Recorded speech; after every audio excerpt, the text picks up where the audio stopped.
Oh, welcome to this afternoon's workshop.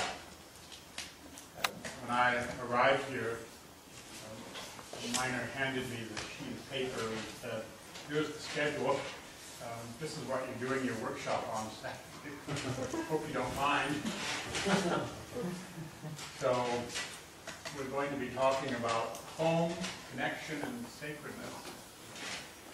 But before we do that, I just want to ask you folks, how is the conference going so far? Having a good time? Symposium. That was pretty terrific this morning. Thank you, Mary and Duncan. Yeah, it was wonderful. Perfect.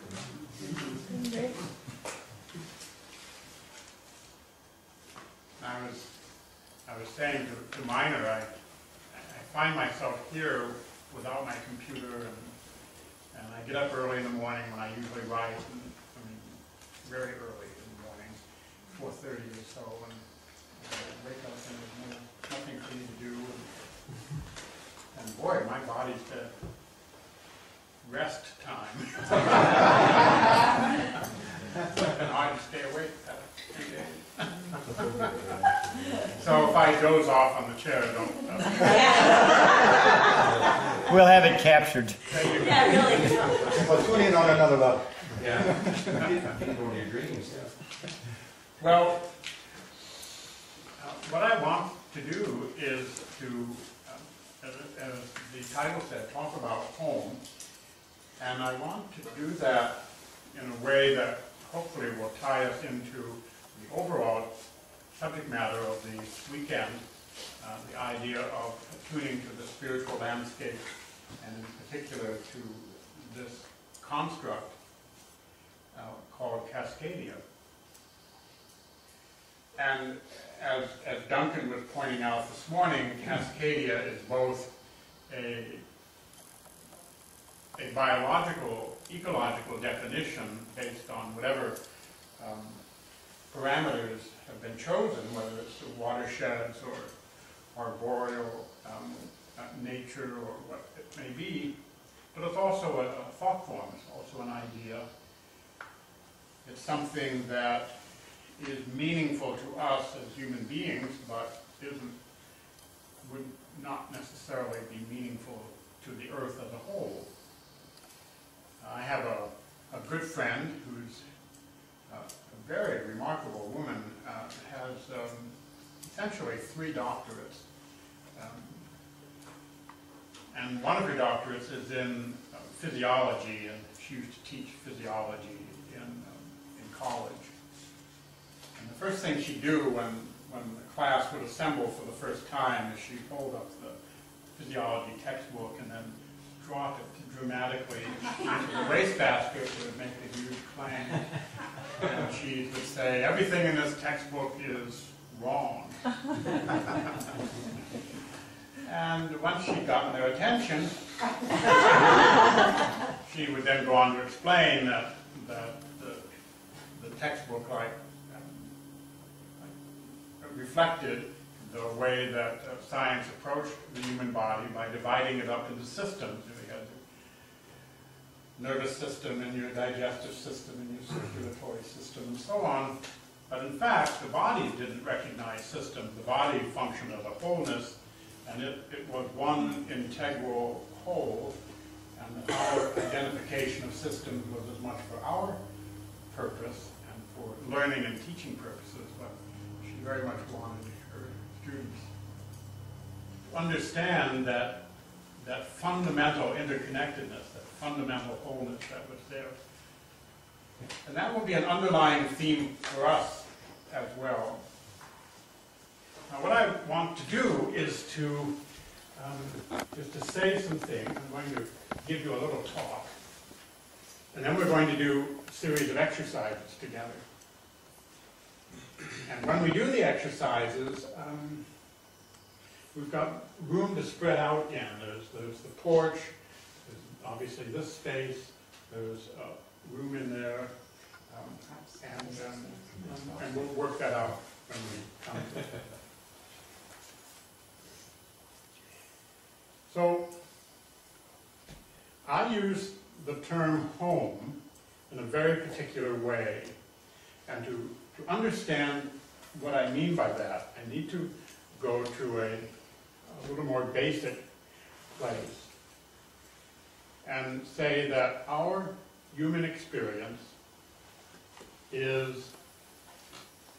occurs along a spectrum and or a continuum, and one end of that continuum is what we experience as our particulate nature. And everything we experience around us appears to have that particulate nature. So there's this beam, and there's that beam, and there's this crayon, and this whiteboard, this body, there's those bodies. And the thing about particles is that they all have boundaries. It's all differentiated, it's limited, it has beginnings and endings. And yet, at the other end of this spectrum is something that is, Duncan, you're going to have a hard time seeing. Oh, I can actually go over here. Is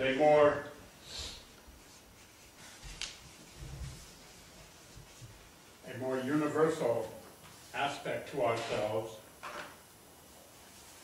And this gets given a lot of different names.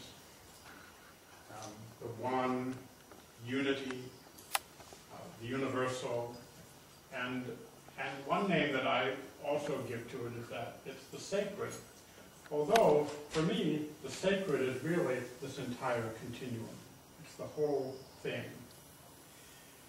But it is true that in much of Western spirituality, we differentiate between this end of the continuum, which we call by various names, the mundane, the earthly, the physical, and this end, and we treat them as if they were two quite different things.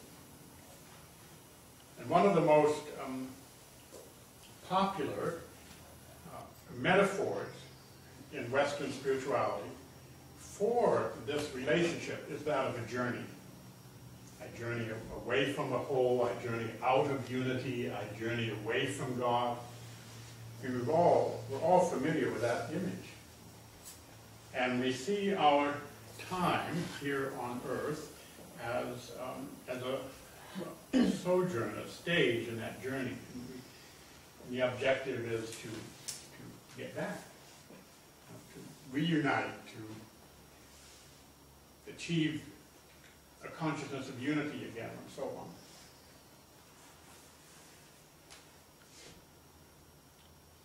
But imagine if instead of using that as our metaphor, we thought what we're wanting to do is to inhabit this entire spectrum, or as much of it as we can, understanding that there's nothing static about this, and it's a constant flow back and forth.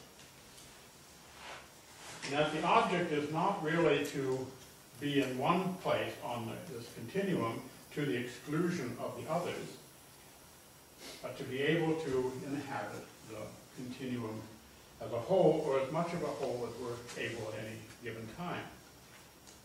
The implication of that is that I want to see, and I begin to see my particulate self, what I call my incarnate self, this, as not separate.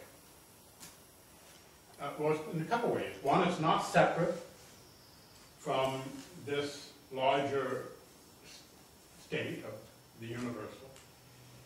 And it's not a lesser state. It's not an undesirable state. It's not a state of, gee, I really wish I were over here. This is where I belong, and this is somehow where I'm stuck, and I need to get back to this. Instead, I begin to see that this is very important.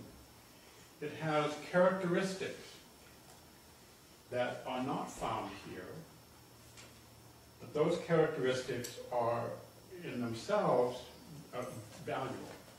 So what might those be? What might some of those characteristics be? Well, for one thing, one great characteristic is difference. Difference isn't always fun. I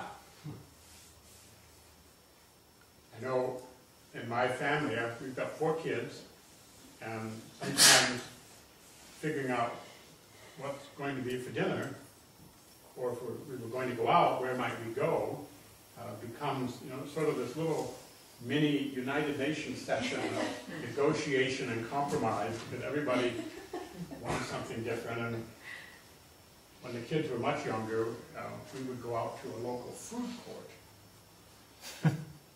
for an evening of fine dining. It's one of these places, you know, where there's a Mexican food stand next to a Chinese food stand next to a pizza place, and so everybody could find something that they like. So we all know about difference, but the thing about difference is the energy that it generates. It's risky, it can generate conflict, but it can also generate emergence. It can generate what no one of those elements was aware of before, which is the whole idea behind, you know, brainstorming and 2 minds are better than one and all that. Another way I can think about that is to ask myself, you know, we were talking today about overpopulation, and it is absolutely a serious issue. But I can ask myself, how many people does it take to represent the sacred? How many human beings have to be incarnated,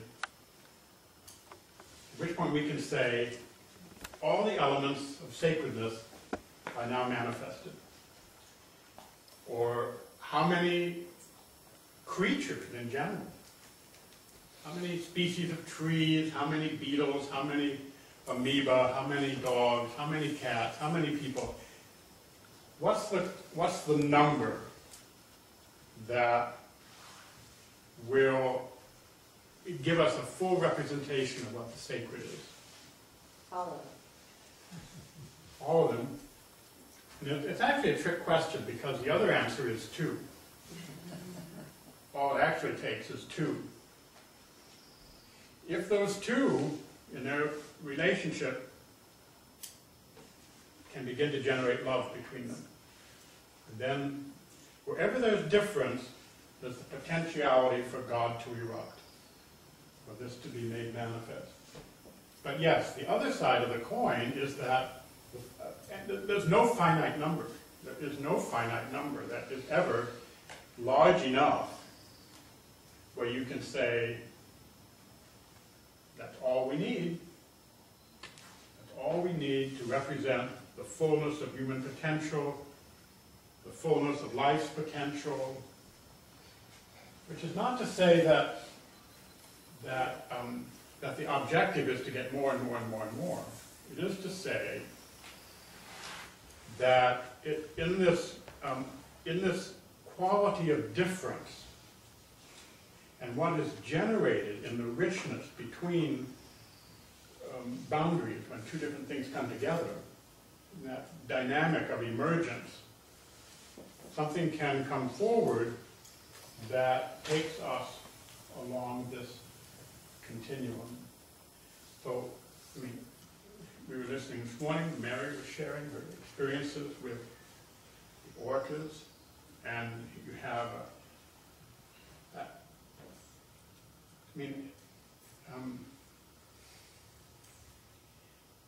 picture a human consciousness which occupies space in a very particular way, in touch with an orchid consciousness which occupies space wholly differently, because they can move 3-dimensionally and we can't.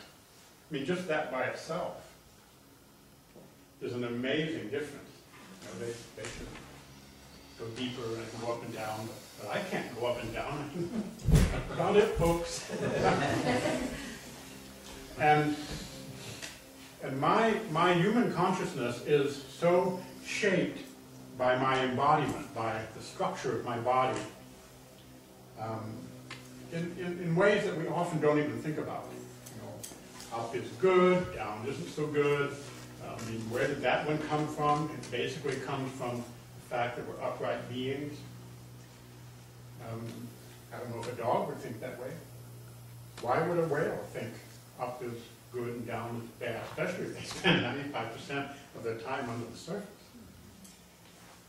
But imagine the richness, imagine the new knowledge that emerges when a human consciousness, standing in the fullness of its unique nature, connects with a cetacean consciousness in the fullness of its unique nature, and suddenly something is there that wasn't there before for either of them.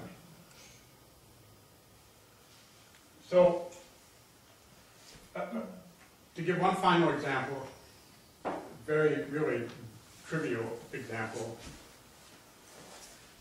if I came in and I had a cup of tea and I stumbled and spilled the tea on the carpet,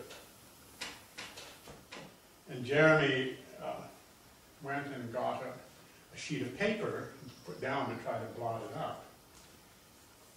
The sheet of paper would blot up a certain amount of liquid, but if you got a paper towel, it would soak up a lot more. And why is that? Why would a paper towel soak up more? Anyone know? Well, its fibers are loose. Yeah, it has more surface area. It has more surface area. The actual paper can be the same size, but ordinary notebook paper is, it's just flat.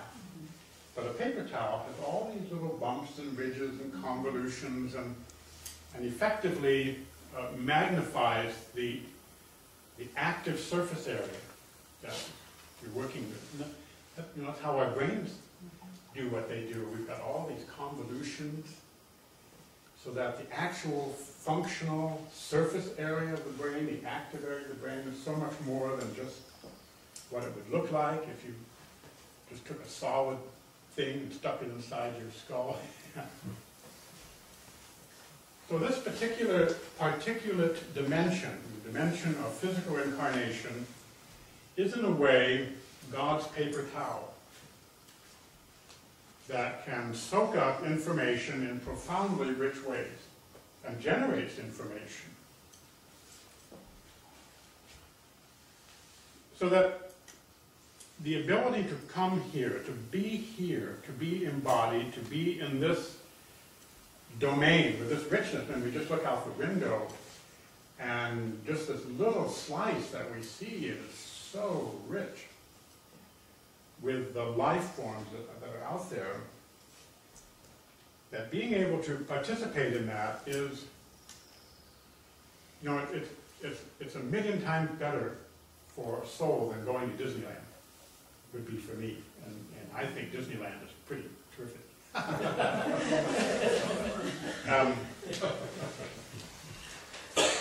This is a happening place. And yes, we have not mastered the art of living with difference. We fight against it, we rail against it, we try to conquer it, we try to do everything with it except connect in ways of deep communication and communion, or we try to go too far to this side. And we, in spiritualism, there's this concept that souls who die and haven't gotten rid of all their earthly desires, they kind of hang around, they're called earthbound. You can get spirit-bound too. That in some way we're not fully ready or willing to give up some of the universality that we experience when we're not in a physical body of this nature. in order to bring ourselves into this particular domain. But the particular domain is, in a way, an illusion, and I do not mean that in the way that's usually said, that the physical world is an illusion, or Maya and all the rest of it. What I mean is just what Duncan said earlier, and what Mary was talking about, and others, about we see the 5% of it, and there's 95% of connections that we don't always pay attention to. That when we embody, when we incarnate, we really enter into a field. And this field itself echoes up along this continuum, just as this genuinely is a continuum. So you have this echoing in this direction. So even though I'm here and I'm in this particular body, there's part of my energy field that is interacting with the energy field of these trees. When Mary contacts Granny, the orca, her energy field is interacting with the orcas, and space is not an issue. So what we think of as incarnation is truly a profound set of relationships which have, as I feel, as its fundamental nature, if I may be so bold, is a generative one, that it generates energy, but it generates energy mainly in the form of new information. That by the fact of each of us coming into this world, it could be any world as far as that goes, but here we are, this one, by our entering into this particular domain, we can't help ourselves with this. We automatically begin to generate new information. Put that another way, we begin to generate the substance of reality, the substance of creation. We are participants.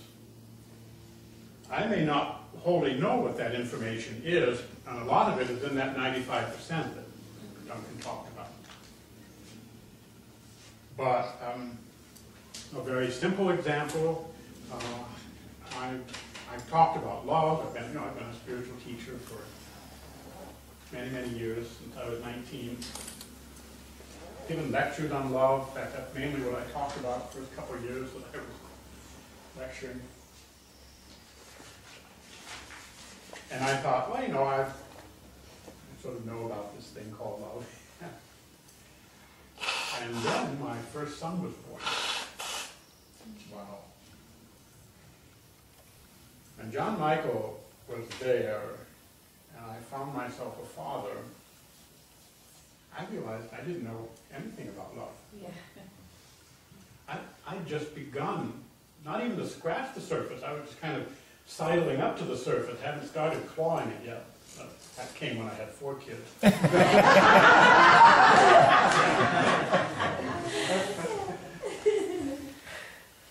I felt such an overwhelming love for this little being, but I felt its love back, but even more, I just felt this whole relationship of being responsible, of nourishing, of being a father.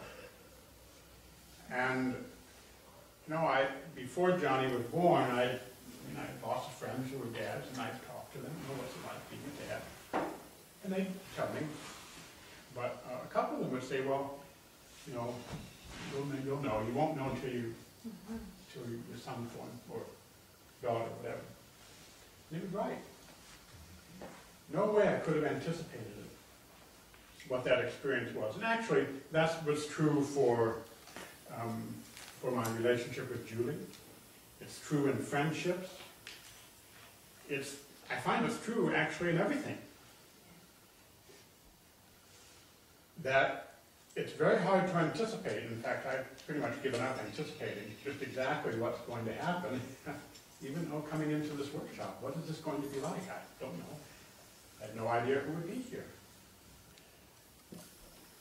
But now that we're together, a field begins to emerge, something begins to happen, and I'm being defined by it. My son defined me in new ways, my second son defined me yet again, my first daughter yet again, my second daughter yet again. And this is happening for all of us. This is new information that's constantly being generated. Some of this information may not be all that vital or important, or may not seem such. Others of it may be very important and very vital. Some of it may take forms that we don't quite recognize in the moment, but maybe a week down the line, or 2 weeks, or a month, we suddenly think, oh my gosh, that's what that was about, or that's what that meant, or now I remember something that Mary said, or John Michael, or Duncan, or Antoinette, and now it has a whole new meaning, and I see something differently. So this is the larger context that I want to use in talking about home, is this dynamic of incarnation in which we are always embodying this incredible continuum, but that continuum includes our particulate nature. And that particulate nature, the fact of being an individual, a specific individual, is very important. It is important. It's not secondary. And I may think to myself, why am I here? What is my purpose in life? What is it that I'm trying to do? And a lot of those are questions that I'm going to have to work out, sort out as my life goes along. But at the very least, I'm generating reality.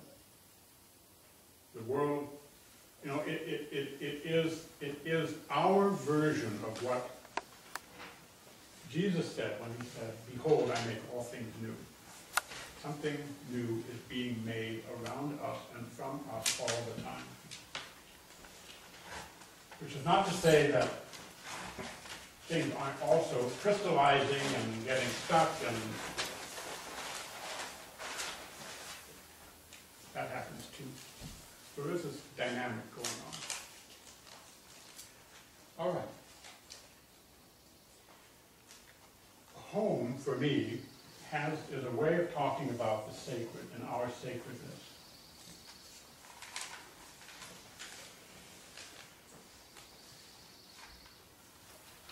So, I can think, here's a quick look at Spangler theology. I can think of God or the sacred as origin. Assuming that, in fact, I believe in a God. I mean, I may have a totally non-theistic perspective. But at some point, I'm saying something acted as an origin. This origin might be because of intent, or it might be because of emergence. And the difference between those two is here we would say God created the world. And here we would say the world emerged from whatever, void, the stellar matter, the infinite mother, chaos, whatever. Somewhere here there's an origin. And when we think of the sacred, the most, I don't know if it's the most, but a common way in which we think of the sacred is in terms of origin. God is origin, where we come from. And we express that in our language, God the Father, God the Mother, God the source, God the creator, creative impulse, so on. And this can give rise to those images I spoke of earlier of, well, we get popped out of this in some way, and then we're now on a journey away from it. Recast. That might not be so great. How do I get back? There's another way we can think of God, and that is what Dorothy was talking about, the God within us, the sacredness within us. And if I really experience this, I may then experience no separation between these two, between origin and myself. You know, I have the experience of that continuum, universal and the particle. This isn't the same as saying, I am God. It's just saying that whatever God is, it is within me, I am part of that as well. There's a third way, and that is God as effect, or sacredness as effect.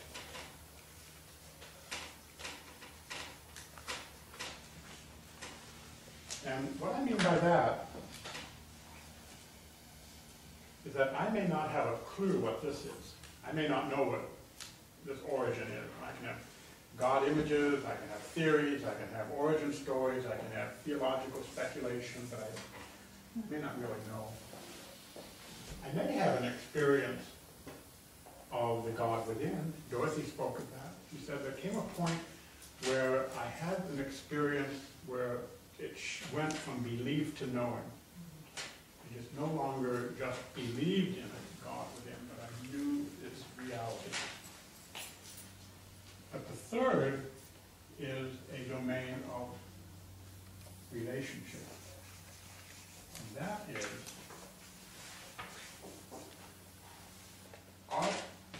in what way does the sacred live between us as an effect? Now, one effect could be compassion. An effect might be kindness. An effect might be healing. An effect might be love. These effects don't have to be splendiferous and miraculous. One of the things that happened in the Christian church, in Christian history, is that the miracles were used to define Jesus' sacredness.